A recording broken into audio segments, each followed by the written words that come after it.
हरे कृष्ण। आप सभी लोगों का भगवत गीता ज्ञान प्रबोधिनी में स्वागत है। हम लोग 7वें अध्याय से चर्चा कर रहे हैं, जिसका शीर्षक है दिव्य मार्गदर्शक की पहचान। इससे पहले कि हम ये शुरू करें, आइए हम सब लोग एक बार मंगलाचरण पढ़ लेते हैं। ओम अज्ञानतिमिरान्धस्य ज्ञानाञ्जनशलाकया चक्षुरुन्मीलितं येन तस्मै श्रीगुरुवे नमः। श्रीचैतन्यमनोभीष्टं स्थापितं येन भूतले स्वयं रूपा कदा मह्यं ददाति स्वपदान्तिकं। वन्देऽहं श्रीगुरो श्रीयुतपदकमलं श्रीगुरुन् वैष्णवांश्च श्रीरूपं साग्रजातं सगं रघुनाथान्वितं तं सजीवम् साद्वैतं सावधूतं परिजनसहितं कृष्ण चैतन्य देवं श्री राधा कृष्ण पादान सगण ललिता श्री विशाखान्वितांश्च। हे कृष्ण करुणा सिंधो दीनबंधो जगतपते गोपेश गोपिका कांत राधा कांत नमोस्तुते। तप्त कांचन गौरांगी राधे वृंदावनेश्वरी वृषभानुसुते देवी प्रणमामि हरिप्रिय। वाञ्छाकल्पतरुभ्यश्च कृपा सिन्धुभ्येव च पतितानां पावनेभ्यो वैष्णवेभ्यो नमो नमः। जय श्री कृष्ण चैतन्य प्रभु नित्यानंद श्री अद्वैत गदाधर श्रीवासादि गौर भक्तवृंद। हरे कृष्ण कृष्ण कृष्ण हरे हरे, हरे राम राम राम हरे हरे। धन्यवाद। तो हम लोग प्रश्न उत्तर से चर्चा कर रहे हैं। हमने 5 प्रश्नों के उत्तर किए। अभी हम 6वें प्रश्न की ओर जाते हैं। 6वां प्रश्न है जो हमने इस अध्याय में पढ़ा, उसके अनुसार हीरा खरीदने के उदाहरण से आपने क्या सीखा? कृपया हाथ खड़ा कीजिए। Please raise your hand.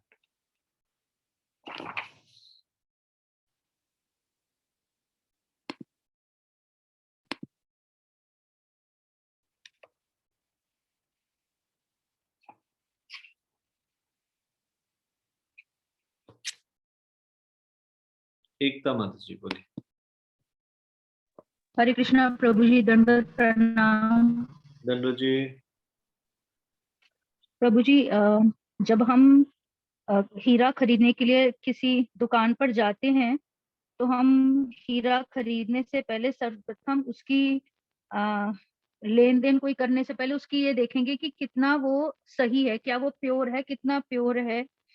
तो हम इसके लिए हम जो उसका कोई कुशल होगा, हम उसको किसी अपने परामर्श वाले को उसको साथ लेके जाएंगे कि उसकी जानकारी के लिए कि हम जो चीज ले रहे हैं वो सही है। और साथ में हम ये भी सुनिश्चित करेंगे कि हम जो हम चीज ले रहे हैं उस पे हमें कोई ना कोई वारंटी भी मिले। तो हम सब कुछ इतना जांचने परखने के बाद उसके बाद हम हीरे को खरीदेंगे, ऐसे ही नहीं लेंगे। इसी प्रकार जब हम गुरु अपने लिए चुनते हैं तो हम जिस तरह हमारी अपूर्ण इंद्रियां इस भौतिक संसार के इस पूर्ण ज्ञान को नहीं समझ सकते, मतलब हम एक हीरे को भी नहीं पहचान सकते हम खुद, तो हम इस जड़ से परे अर्थात दिव्य विषयों के बारे में नहीं जान सकते हैं। और इसके लिए हमें गुरु की आवश्यकता है जो आध्यात्मिक अधिकारी हैं। और उसकी उनकी प्रामाणिकता को निश्चित करने के लिए हम कुछ मापदंड देखेंगे कि हाँ, यही है जो हमें आध्यात्मिक पूर्ण रूप से आध्यात्मिक ज्ञान दे सकते हैं। बिना जांच परख के हम किसी को अपना गुरु स्वीकार नहीं करेंगे। ठीक है, धन्यवाद। बिल्कुल सही।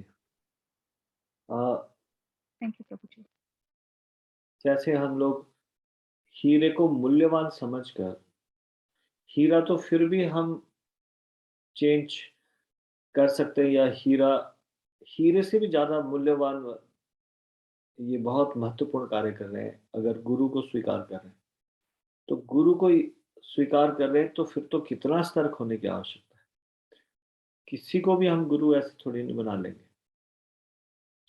जैसे किसी भी कांच के टुकड़े को हम हीरा समझ के नहीं खरीद लेंगे। पहले पता करेंगे हीरा, वास्तविक हीरा क्या है, उसकी क्या पहचान है। जो लोग जानते हैं इस बारे में, ऐसे लोगों से परामर्श लेंगे। इसलिए वैसे ही हम भी भक्ति के विषय में भी प्रामाणिक गुरु के लिए किसी की भी बात नहीं सुन लेंगे। हुँ, पू पूरी तरह से जाँच-पड़ताल करेंगे, उसके बाद गुरु को चुन सकते हैं। ठीक है, धन्यवाद।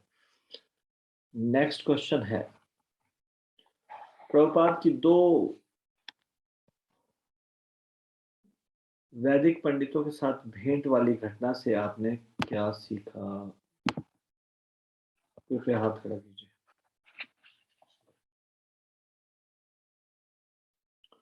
2 वैदिक पंडितों से भेंट वाली घटना से, प्रभुपाद के 2 वैदिक पंडितों से भेंट वाली घटना से क्या सीखा?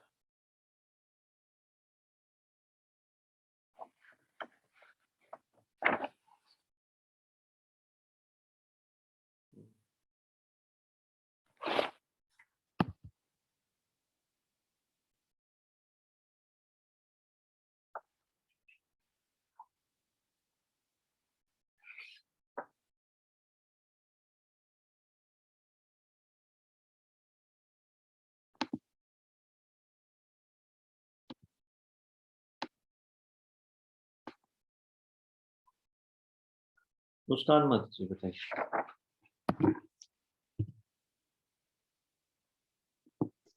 हरे कृष्णा प्रभु जी, दंडवत प्रणाम। हरे कृष्णा दत्त जी। प्रभु जी, जो कोई भी गुरु होता है वह इससे नहीं जाना जाता कि उन्होंने कितने साल का अध्ययन किया है, क्योंकि अगर अल्टीमेटली उन्हें यह नहीं पता कि कृष्ण ही परम भगवान है, तो फिर उनके गुरु होने का क्या ही मतलब। तो इसीलिए गुरु संस्कृति का पंडित होने से नहीं, अपितु वह होना चाहिए जिससे शास्त्रों का सारा ज्ञान हो। शास्त्रों का सार है कि कृष्ण को जानना, कि कृष्ण ही परम भगवान है। तो यहाँ पे वो बच्चे को पता था, वो छोटे से बालक को पता था, जब उससे पूछा कि जब उनसे पूछा गया तो उन्होंने बोला कि कृष्ण ही परम भगवान है, पर यह नहीं बता पाए थे, यह 2 पंडित नहीं बता पाए थे। हरे कृष्णा प्रभु जी, दंडवत प्रणाम।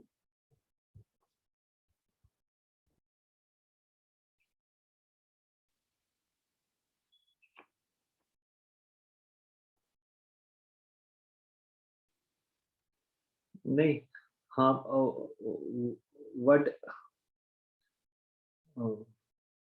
Education we can take from it, मतलब क्या हमको सीखने के लिए क्या मिलता है?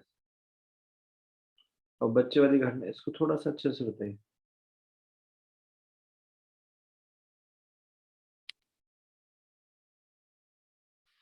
मुस्कान माता जी, कोई और बताएँगे इसको क्लैरिटी के साथ? कलावती माता जी। हरे कृष्णा प्रभु जी, दंडवत प्रणाम। धन्यवाद जी। प्रभु जी, हमने ये सीखा कि गुरु शास्त्रों के सार का ज्ञाता होना चाहिए, न कि मात्र संस्कृत का एक पंडित। उसे शास्त्रों के सार का उन्हें शास्त्रों के सार का ज्ञान होना अनिवार्य है। हरे कृष्ण प्रभु जी, दंडवत। जी।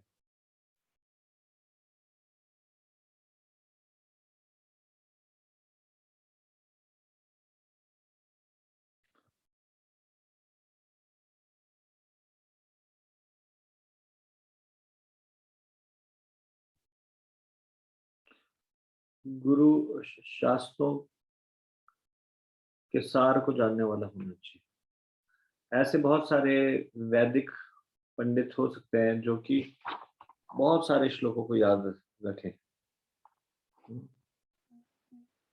लेकिन उसका सार क्या है, ये उसको पता होना चाहिए।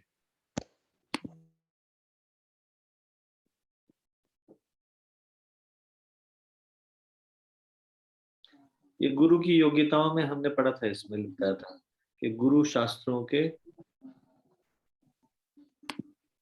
ज्ञान का ज्ञाता होना चाहिए, गुरु के शास्त्रों के सार का ज्ञाता होना चाहिए, मात्र संस्कृत का एक पंडित नहीं। तो उसमें ये घटना बताई थी कि एक बार श्रील प्रभुपाद वृंदावन में 2 वैदिक पंडितों से मिले। तो उन्होंने उनसे पूछा, क्या आप बता सकते हैं भगवान कौन है? दोनों कुछ क्षण के लिए पलक झपकाते रहे और बोले कि परम सत्य को समझना बहुत कठिन है।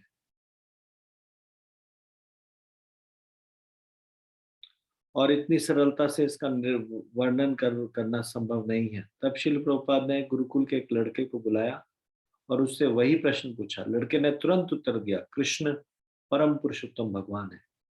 शिल प्रभुपाद ने उसे केक दिया और लड़का दूसरे बच्चों के साथ खेलने के लिए प्रसन्नता से नृत्य करते हुए भाग गया। तब शिल प्रभुपाद ने कहा, जरा देखो, यह छोटा सा बच्चा भी जानता है कि कृष्ण भगवान है, जबकि वेदों के इन पंडितों को वर्षों के अध्ययन के पश्चात भी समस्त वेदों के सार का कोई ज्ञान नहीं है। भगवत गीता का कौन सा श्लोक इस चीज की पुष्टि करता है? प्रभु जी 15.15 15वें अध्याय का 15वां श्लोक। ठीक है, क्या बताया उसमें? प्रभु जी उसमें बताया गया है, श्लोक है, वैदेश चश्च सर्वैरहमेव वेदो, कि कृष्ण भगवान कह रहे हैं कि मुझे जानना ही वेदों का सार है। ठीक है, वैदेश्च सर्वे रहमेव वेद्यो, के सारे वेदों का से क्या, वेदों का सार क्या है? ये कि भगवान को जानना, मुझे जानना ही वेदों का सार है। तो वेदों को तो पढ़ लिया है, लेकिन अगर भगवान को ही नहीं जान पाए तो उसका क्या लाभ? ऐसे वेद पढ़ने का क्या लाभ? ठीक है,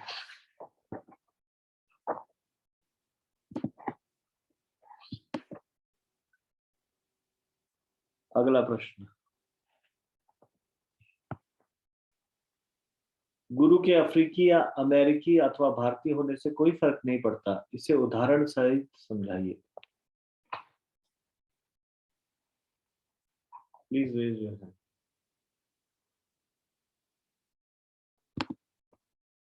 खुशी माता जी बोले। हरे कृष्ण प्रभु जी, दंडवत प्रणाम। धन्यवाद जी। प्रभु जी, गुरु जाति, संप्रदाय, वर्ण, राष्ट्रीयता तथा ऐसे अन्य बाह्य भेदों से परे होते हैं। असल गुरु वही है जो कृष्ण तत्व जानता है और ज्ञानी हो। वही असल गुरु बनने के और शिष्य बनाने योग्य है, फिर चाहे उसका पद जो भी हो, चाहे बेटा हो, लड़का हो, शूद्र हो, ब्राह्मण हो, सन्यासी हो, गृहस्थ हो या अफ्रीकी, अमेरिकी या भारतीय हो। उदाहरणार्थ चैतन्य महाप्रभु एक ब्राह्मण तथा सन्यासी थे, फिर भी उन्होंने रामानंद राय से उपदेश ग्रहण किए, जो कि एक शूद्र व गृहस्थ थे, परंतु आध्यात्मिक दृष्टि से काफी उन्नत थे। भगवान चैतन्य ने मुस्लिम कुल में जन्मे हरिदास ठाकुर को भी नामाचार्य अर्थात पवित्र नाम के आचार्य के रूप में प्रतिष्ठित किया। तो कृष्ण भावनामृत में कोई भी योग्यता प्राप्त व्यक्ति गुरु बन सकता है। उसका कुल या भौतिक पहचान कोई अर्थ नहीं रखती। उसकी एकमात्र योग्यता है कि वह कृष्ण तत्व का ज्ञाता हो। शास्त्रों में इस बात की पुष्टि हुई है? जी प्रभु जी। कहाँ? प्रभु जी, चैतन्य चरितमृत के मध्य लीला के 8वें अध्याय के 128वें श्लोक में। क्या कहा गया? कि शिक्षा उसी से लेनी चाहिए जो ज्ञानी होता है।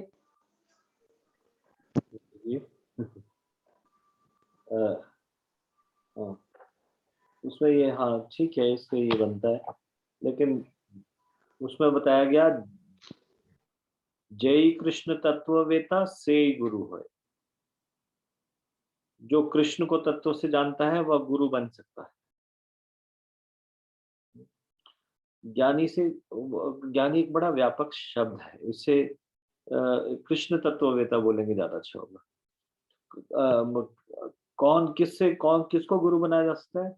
ज्ञानी तो बहुत सारे ज्ञानी मिल जाएंगे, लेकिन जो कृष्ण तत्ववेता है, जो कृष्ण को तत्व से जानता है, वो गुरु बनने के योग्य है। ठीक है, थैंक यू माता जी, धन्यवाद।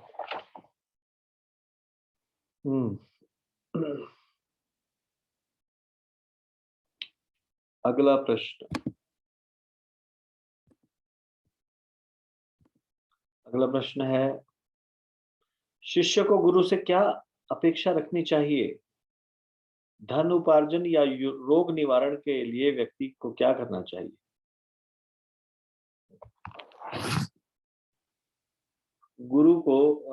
शिष्य को गुरु से क्या अपेक्षा रखनी चाहिए? What should he expect from Guru? एक डिसाइपल को क्या करना चाहिए, क्या एक्सपेक्टेशन रखनी चाहिए। और अगर धन उपार्जन या रोग निवारण हो तो उसको कहाँ जाना चाहिए, क्या करना चाहिए उसको। धन उपार्जन की समस्या है तो गुरुजी के पास जाए, या रोग निवारण की समस्या है तो गुरुजी के पास जाए क्या। तो गुरुजी का क्या क्या मतलब होता है, गुरुजी गुरु आध्यात्मिक गुरु से क्या एक्सपेक्ट करना चाहिए डिसाइपल को।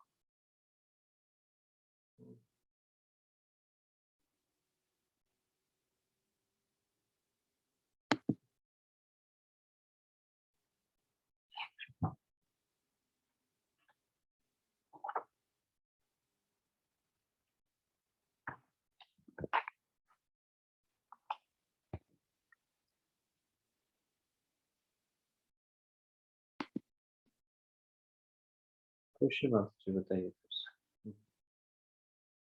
हरे कृष्ण प्रभु जी, दंडवत प्रणाम। शिष्य को गुरु से यह अपेक्षा रखनी चाहिए कि वह उसे अज्ञान रूपी अंधकार से बाहर आने में दिव्य ज्ञान की शलाका से उसकी सहायता करे, उसे अज्ञान रूपी भवसागर को पार करने में सहायता करे। वे गुरु ना तो स्वर्ण धनादि प्राप्त करने हेतु आशीर्वाद देने के लिए है और ना ही किसी शारीरिक रोग से मुक्ति दिलाने के लिए। सोना चांदी के लिए व्यक्ति व्यापार कर सकता है और रोग से मुक्ति पाने के लिए डॉक्टर के पास जा सकता है। हरे कृष्ण प्रभु जी, धन्यवाद प्रणाम।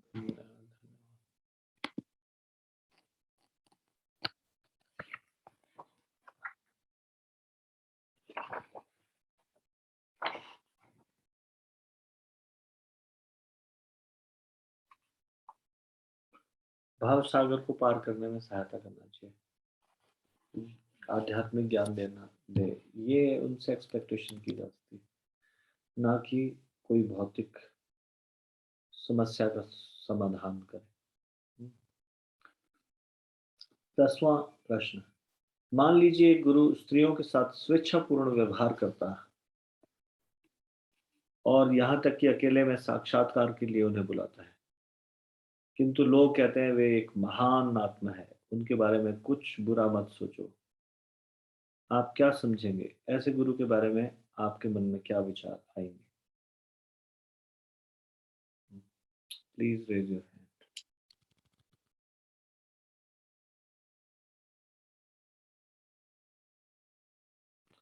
कलावती माता जी। हरे कृष्णा प्रभु जी, दंडवत प्रणाम। धन्यवाद जी। प्रभु जी, अगर एक गुरु स्त्रियों के साथ स्वेच्छापूर्ण व्यवहार करता है और यहाँ तक कि अकेले में साक्षात्कार के लिए उन्हें बुलाता है, तो वह एक ठग गुरु है, वह शास्त्रों की अवहेलना कर रहा है। उसका अपनी इंद्रियों पर गुरु को अपनी इंद्रियों पर नियंत्रण होना चाहिए। यदि गुरु की इंद्रियां संयमित नहीं है और वह अपने शिष्यों को इंद्रियों पर नियंत्रण करना नहीं सिखाता है, तो वह एक योग्य गुरु नहीं है।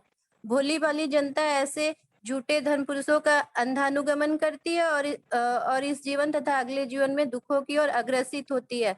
अतएव धन पुरुषों के वेश में ऐसे ठग और उनका अंधानुगमन करने वाले ठगे गए असीम दुखों की खाई में गिरते हैं। हरे कृष्णा प्रभु जी, दंडवत प्रणाम। धन्यवाद।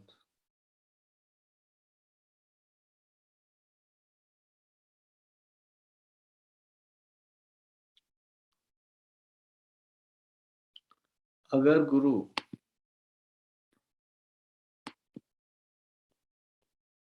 आध्यात्मिक दृष्टि से उन्नत है और मान लीजिए उनके मन में विकार भी उत्पन्न नहीं होते, स्त्रियों के साथ अगर मिलते हैं तो भी उनका आचरण ये शास्त्रों में बताया गया कि एक सन्यासी को या गुरु को अकेले में स्त्री से नहीं मिलना चाहिए, इसके लिए सावधान रहना चाहिए। साथ ही एक गुरु स्त्रियों को अपनी सेवा में नहीं लगाता, सावधान रहता है।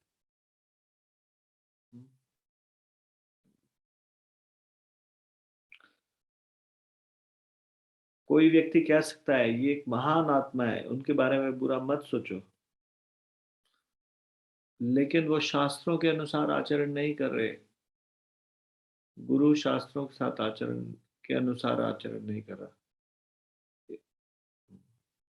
तो इस प्रकार से ऐसा गुरु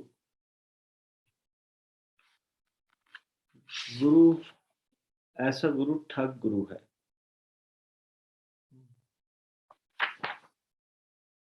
पहला पार्ट हमने कंप्लीट किया, अब सेकंड पार्ट है। सेकंड पार्ट में का पहला प्रश्न, एक गुरु कहता है कि मेरा कोई गुरु नहीं है, लेकिन मैं स्वयं सबके लिए जगत गुरु हूं। इस कथन में क्या दोष है? जब कोई व्यक्ति गुरु है तो आप उससे क्या अपेक्षा करेंगे? प्लीज रेज योर हैंड, बताइए। कोई व्यक्ति कहता है उसका कोई गुरु नहीं है और वो ही जगत गुरु है, इसमें क्या दोष है कथन में? कलावती माता बताइए। हरे कृष्णा प्रभु जी, दंडवत प्रणाम। प्रभु जी, एक गुरु का पहला यही है कि वो वैष्णव होना चाहिए और वह एक गुरु शिष्य परंपरा से होना चाहिए। अगर वो बोल रहे हैं कि मेरे कोई गुरु नहीं है तो वो एक प्रामाणिक गुरु नहीं है, तो हमें उन्हें स्वीकार नहीं करना चाहिए। तो सबसे पहले हमें यहाँ यही माने शिक्षा मिलती है कि गुरु, हम पढ़े कि प्रामाणिक गुरु शिष्य परंपरा से होना चाहिए। मतलब उनके वो अपनी शिक्षा अपने गुरु से लिए, उनके गुरु से लिए होंगे, ऐसी परंपरा से उन्हें होना अनिवार्य है। तो यहाँ पे वो बोल रहे हैं कि मेरे कोई गुरु नहीं है, माने वो भी एक ठग गुरु है, वो प्रामाणिक गुरु नहीं है। और फिर आपने जितने प्रामाणिक गुरु के लक्षण बताए थे कि वह एक वैष्णव होना चाहिए, वो गुरु शिष्य परंपरा से होना चाहिए, वो अपने शिष्य से भारी, मतलब आचार और विचार में भारी होना चाहिए, ऐसे। और वह अपने शिष्य को स्तर को देख के ज्ञान देते हो, तो ये सब गुरु की योग्यता उनमें होनी चाहिए एक प्रामाणिक गुरु में। हरे कृष्णा प्रभु जी, धन्यवाद प्रणाम। ठीक है, धन्यवाद, थैंक यू। अब एक अंतिम प्रश्न, क्या कृष्ण का कुरुक्षेत्र के युद्ध की अनुमति देना उचित था? अपने उत्तर के कारण दीजिए। बताइए, क्या ये सही है? एकता माता जी, yes, माता। हरे कृष्णा प्रभु जी, दंडवत प्रणाम।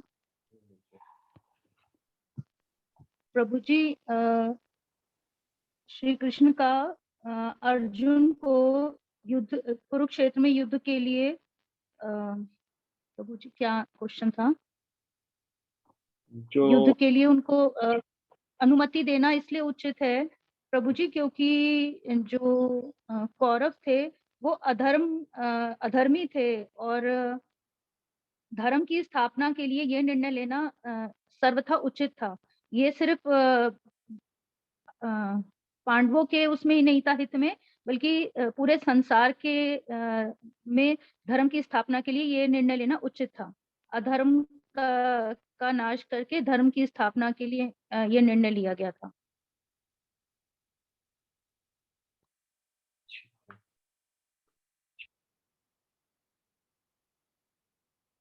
हरे कृष्णा प्रभु जी, धन्यवाद।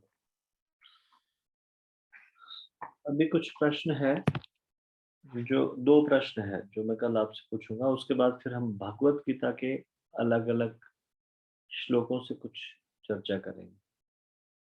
तो ये दो प्रश्न है, आधुनिक शिक्षा प्रणाली क्या परखता है?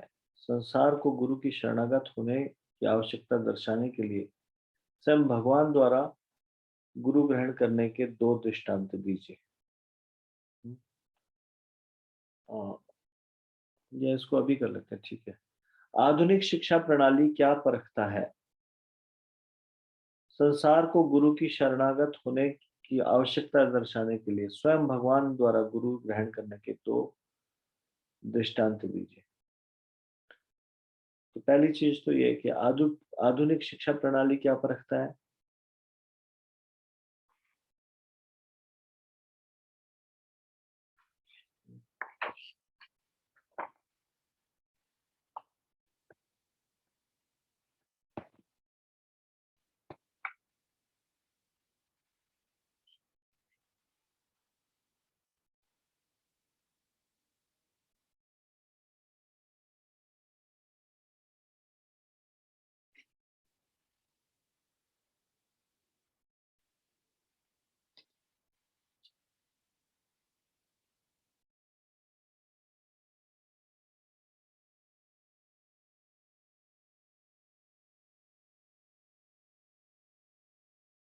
एकता माता जी बताइए।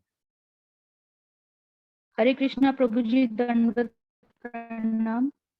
जी आधुनिक शिक्षा प्रणाली में प्रभु जी हम यही परखते हैं कि जो मान लीजिए हमने कोई स्कूल में किसी कॉलेज में अगर हमें बच्चे का एडमिशन कराना है तो हम यही परखते हैं कि वहाँ बच्चे को प्रॉपर एजुकेशन मिल रही है, जो टीचर्स हैं उनके पास प्रॉपर डिग्री है, तो उस फील्ड की उनको नॉलेज है। हम इन सब चीजों के द्वारा हम ये देख के और बच्चे का हम एडमिशन कराते हैं।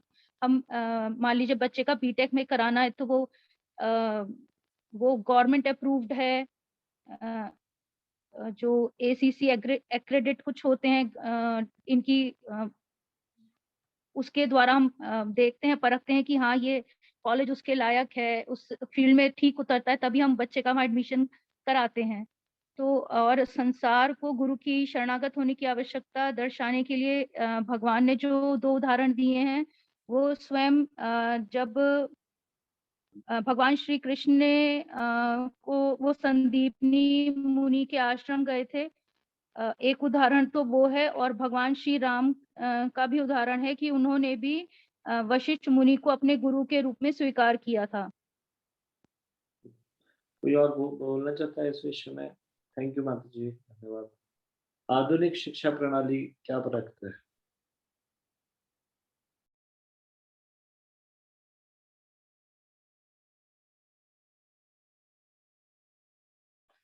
देखिए, आधुनिक शिक्षा प्रणाली में केवल इस बात पे ध्यान दिया जाता है कि कैसे ये पढ़ाई करने के बाद जीविकोपार्जन के योग्य बन सके। और आधुनिक शिक्षा प्रणाली में केवल रटने की योग्यता, लिखने की गति, सूचना प्रतिरूपण, संप्रेषण कला, ऐसे इन चीजों को जांचा जाता है। लेकिन यहाँ पे ये नहीं परखा जाता, ये नहीं देखा जाता कि विद्यार्थी उस ज्ञान से किन मूल्यों को अपने जीवन में किन मूल्यों को जीवन में उतारा है, ये चीज नहीं देखी जाती आधुनिक शिक्षा प्रणाली। ये दोष है। ठीक है।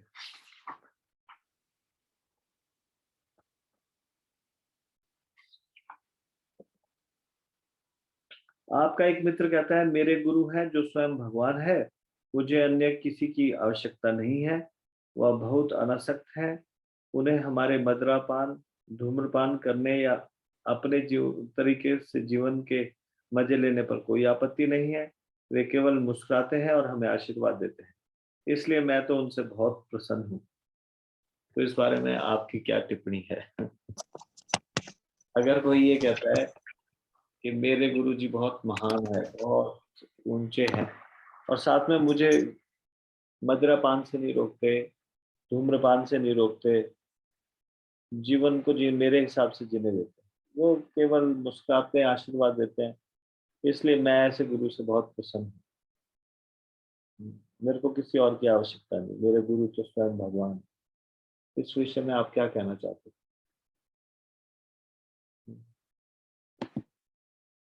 मुस्कान मत दीजिए, मत कीजिए। हरे कृष्णा प्रभु जी, दंडवत प्रणाम। धन्यवाद। प्रभु जी, इससे तो यह होता है कि वह अपने जीवन तथा जो अगला उनका जीवन आने वाला है उनमें वो दुखों की ओर अग्रसित होते हैं। और जो हमने वो एक स्टोरी भी सुनी थी ना, वो किसकी, स्नेक एंड एंट की, कि स्नेक को सारी चींटियां खा रही होती है। तो इसीलिए उनका वो अभी तो ऐसे उनको लग रहा है कि हम बहुत खुश हैं, लेकिन आगे जब उनका नेक्स्ट जीवन आएगा तो वो चींटियां बनेंगी, और वो जो उनको इसके लिए प्रेरित करे, मतलब जो आशीर्वाद दे रहे हैं ऐसे गलत काम के लिए भी, वो फिर सांप बनेंगे और ये चींटियां उन्हीं सांप को खाएगी। तो उनका अगला जीवन भी दुखमयी होगा। ठीक है। हरे कृष्ण प्रभु जी, दंडवत प्रणाम। कल होते हैं जी, आप क्या विचार? हरे कृष्णा प्रभु जी, दंडवत प्रणाम। हाँ प्रभु जी, मेरा भी कुछ ऐसा ही था कि ऐसे गुरु ठग गुरु ही है, और ऐसे लोग जो ऐसे शिष्य भी अपने आप को जानबूझकर ठगवाना चाह रहे हैं, वो खुद भी चाह रहे हैं, क्योंकि उनको सुविधा है ना ये सब कामों में, कि इसमें उनको सारा अपना भौतिक इंद्रिय तृप्ति भी हो रही है, और तो वो खुद भी ठगवान माने ठग क्या बोलेंगे, मेरे को लाइन समझ नहीं आ रही, कि खुद भी ठगवाने ही चाह रहे हैं। और तो वही जैसे मुस्कान माता जी ने कहा कि ऐसे गुरु और शिष्य दोनों ही नरक में जाएंगे। हरे ठीक। कृष्ण, दंडवत प्रणाम। इंदु अग्रवाल माता जी, आप भी कुछ बोलना चाहते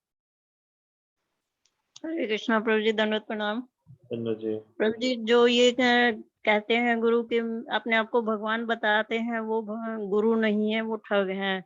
और एक गुरु होते हैं जो वास्तविक गुरु होते हैं, वो अपने आप को भगवान नहीं बोलते हैं, वो भगवान का सेवक मानते हैं अपने आप को। ठीक है। हरे कृष्णा प्रभु जी, दंडवत प्रणाम। जी।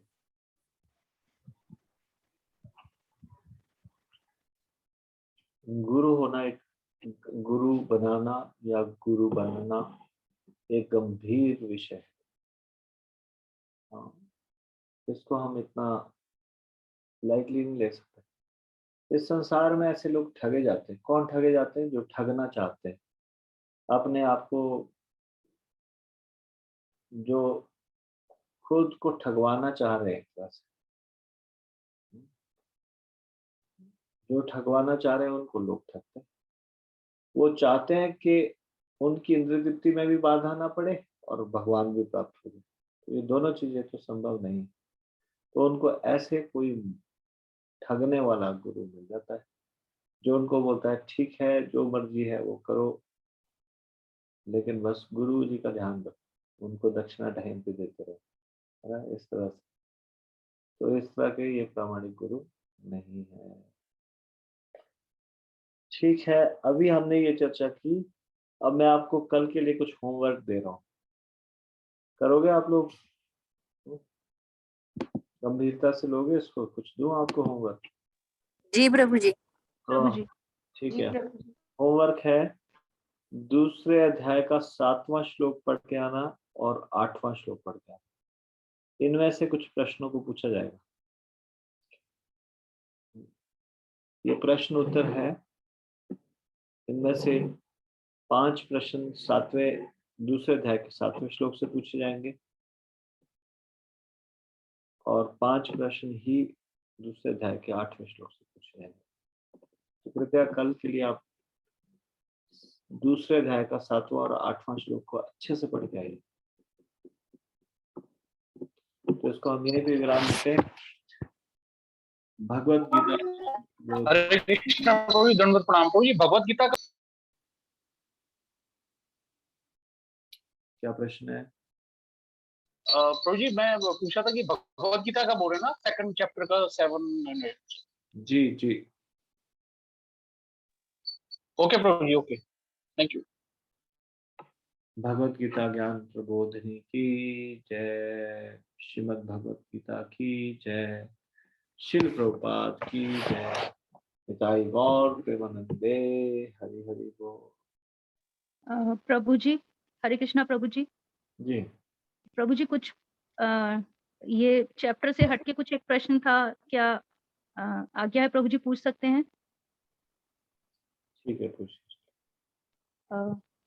प्रभु जी, जैसे अभी ये आजकल ये श्राद्ध चल रहे हैं प्रभु जी, हम पितृ श्राद्ध करते हैं ये, तो प्रभु जी इससे रिलेटेड ही एक चीज पूछनी थी, डाउट था कि जब हम ये पढ़ रहे हैं गीता में कि शरीर तो कुछ नहीं है, जो कुछ है वो आत्मा ही है, तो आत्मा एक शरीर छोड़ के दूसरा शरीर धारण करेगी, जो हमारे संबंध है वो यही है, इस भौतिक जगत में आत्मा का कोई संबंध नहीं है।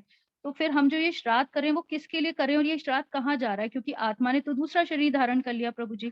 शास्त्रों के अनुसार एक गृहस्थ का कर्तव्य है वो ये श्राद्ध संस्कार करे। चैतन्य महाप्रभु ने भी किया, अद्वैताचार्य ने भी किया, और ऐसा करना चाहिए। ठीक है, कर्मणा ठीक है गहनो गति।